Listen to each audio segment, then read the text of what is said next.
I first met David Bowie in 1997. He was working on a book I'd written. He was the publisher of it. I'd never seen him before in real life except on a stage when I was 18 or 19.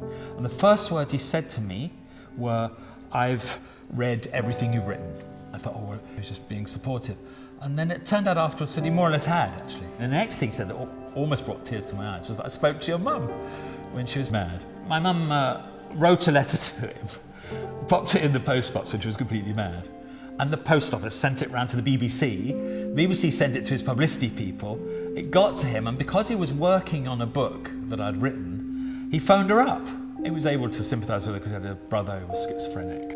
I think he was always a little bit interested in the sort of deranged side of the artistic sensibility, which made him sympathetic to derangement without art.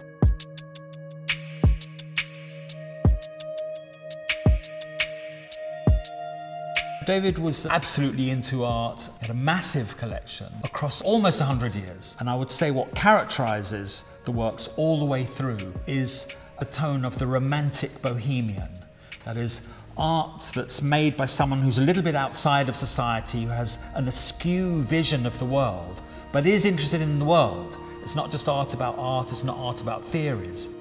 It's quite easy for me now to think about David when I see his collection, and I can see what he would respond to in the jangly, jagged look of the Basquiat, and the lovely, tasteful, aesthetic, muted, careful, delicate look of the Peter Lanyon.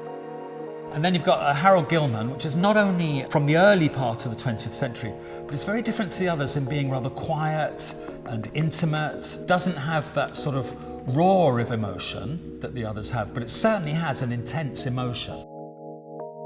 David was interested in Damien Hirst as the leader of that phenomenon of the young British artist, that flowing, luxurious look. Hirst is showing you paint being moved around, very, very saturated colour paint with a lot of movement, a lot of flurry and a lot of energy. But at the same time, you can see that it's made by some kind of mechanical process. So he's playing with emotions.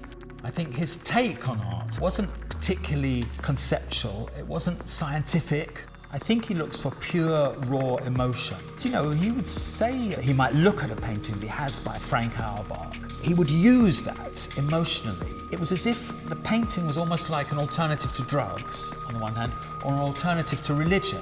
It was as if art for him was I could see what he meant by using it. He wanted something to sort of blast his mind.